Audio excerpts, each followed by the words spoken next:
Alors là, nous sommes à la distillerie JM en Martinique, c'est dans le nord de la Martinique.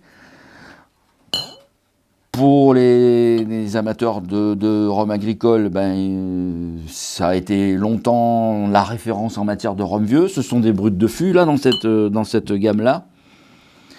Tous les deux ont à peu près 10 ans, voire même un petit peu plus. On va dire ils ont 10 ans tous les deux. La différence, c'est que celui-ci a été distillé en 1990, donc il y a plus de 30 ans.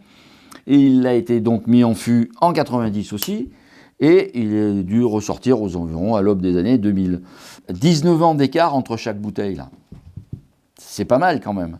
D'ailleurs, là, vous voyez, il y a même la poussière avec. Hein. Donc, elles sont quasiment pleines toutes les deux. Hein. Il ne manque pas grand-chose. On va voir la différence sur deux produits sortis de la même distillerie. Mais c'est un fabriqué en 1990, l'autre fabriqué en 2009 et mis en bouteille en 2020. Deux verres dégustation. Alors, c'est deux brutes de fût, j'ai dit. Hein. C'est-à-dire que ce sont des rhums qui, au sortir du fût, ne sont pas, comment dirais-je, réduits à l'eau. Ils gardent le degré qu'ils ont. Alors, pour celui-ci, là, nous avons 49,6 pour celui de 1990. Et pour celui de 2009, nous avons 42,3. On fait un peu moins puissant maintenant, on dirait. Hein.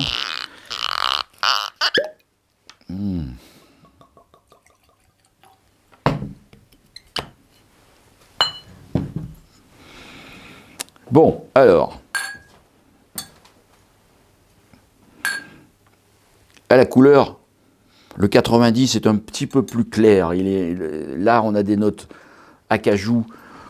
C'est bien, c'est lumineux. Il y a du gras. Aromatiquement, ça saute déjà de là.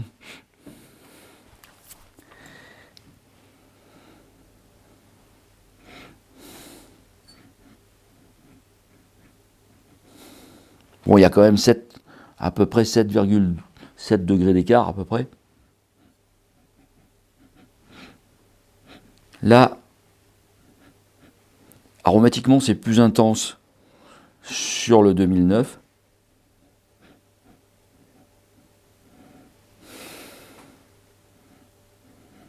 Et ici, c'est plus fin. Mais on retrouve comment dirais-je, une forme de signature.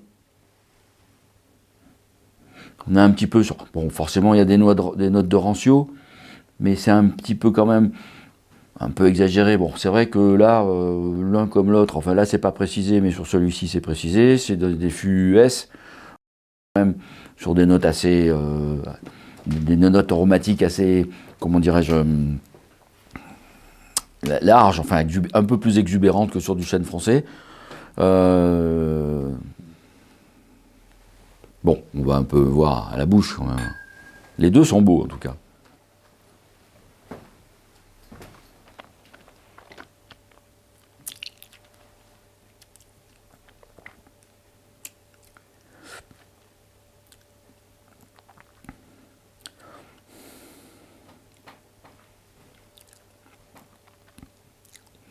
C'est puissant quand même. C'est fin. Bon, des notes, enfin toujours les classiques, réglisse, un petit peu vanillé. C'est pas doux hein, par contre. Hein. C'est suave mais c'est pas doux. C'est pas pareil hein, la notion. Hein. C'est une jolie couleur. Ici c'est plus marqué bois. Parce que là les fûts sont plus neufs que là. Enfin, on a l'impression ici que le bois a donné plus. Voilà. Après il y a aussi une question de brûlage. C'est vrai qu'actuellement chez JM on brûle plus les fûts, mais peut-être qu'en 2009 pas encore, je sais pas. En tout cas aromatiquement il est beaucoup plus marqué. C'est le même type de note mais plus appuyé. Là le fût américain c'est flagrant, il n'y a pas photo. Hein.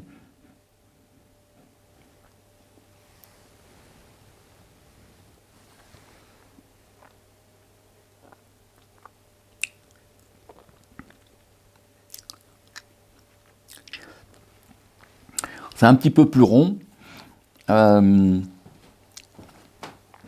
C'est pour moins structuré que l'autre, je trouve. On a des notes de cacao en finale. C'est bon. À choisir, je préfère celui-ci pour moi. Mais bon, ça tient la route, là. C'est quand même pas mal, parce que ça, bon, il doit y avoir quelques personnes qui en ont. Je veux dire, c'est pas qu'il y en a plus du tout. Mais vous pouvez pas dire demain matin, je vais aller m'en acheter. Ça va être difficile. Il va falloir le trouver dans des réseaux particuliers, puis ça va coûter quelque chose. Chacun est libre, mais c'est pas idiot d'en garder une trace. Si on est vraiment amateur, on est bien content de remettre le nez et le bout de la langue sur un truc qui se fait plus depuis 10 ans. Ça permet de voir aussi des fois le travail de certaines maisons qui n'existent plus, enfin l'esprit, parce qu'il y a aussi une façon de concevoir le produit qui n'est pas le même suivant les époques. Chaque producteur connaît plus ou moins les attentes de son marché, donc il oriente un peu son produit vers ça, enfin les différents produits qu'il a. Une époque où on était plus classique, et donc c'est intéressant d'avoir une trace. Voilà, c'est ça l'idée.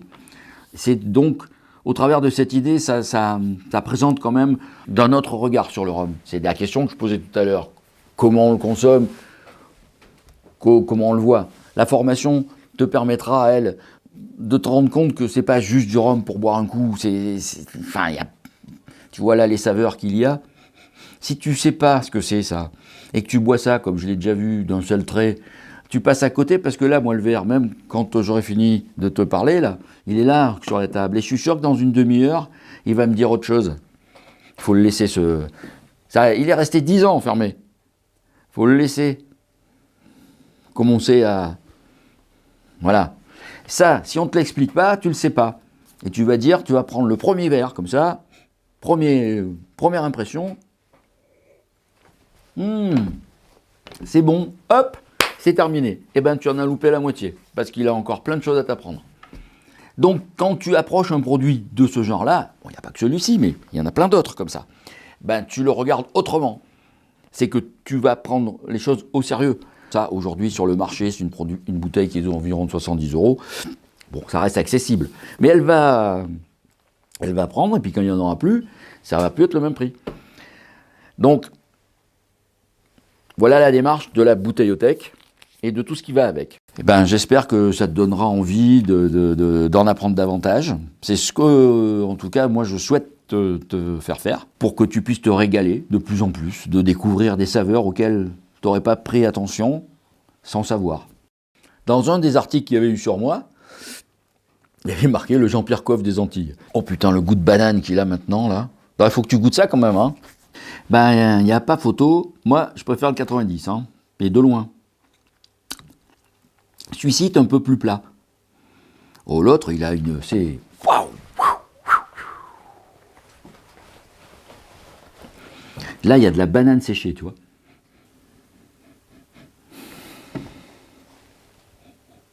Alors, tu trouves fondamentalement un peu plus caramel, là. Et puis là, le bourbon, on le sent. Le côté... comment dire, pas le bourbon, mais je veux dire... le côté fût américain. Américain, avec ce côté un peu noix de coco. Et fleurs, il y a une fleur. Mais fleur douce. C'est un peu mielé. Alors que là, non.